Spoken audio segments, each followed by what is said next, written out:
etipdir ağzın püffe doktorun balgarca boynumda sürmüş naz bilen ama aşım kalam dişindirden garca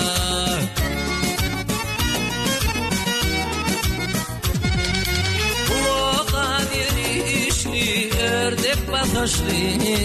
kanarlıp göllende cana yokuşlu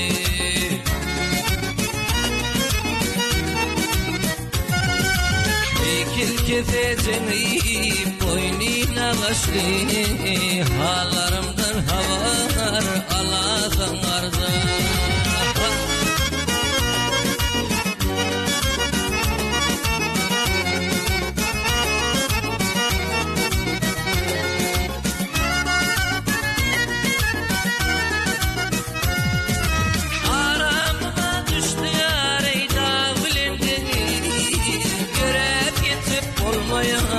taş bol yarını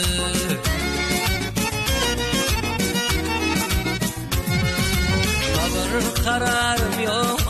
görmedim günni bir zaman yanıma parasım vardı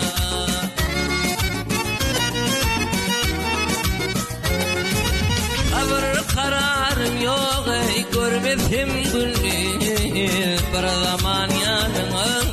parasım vardı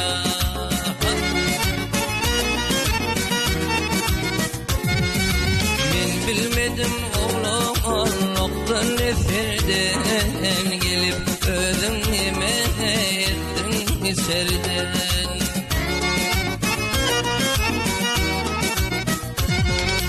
İshap yanağından tutsam koşurdun aman durunur vazir mihman al-garza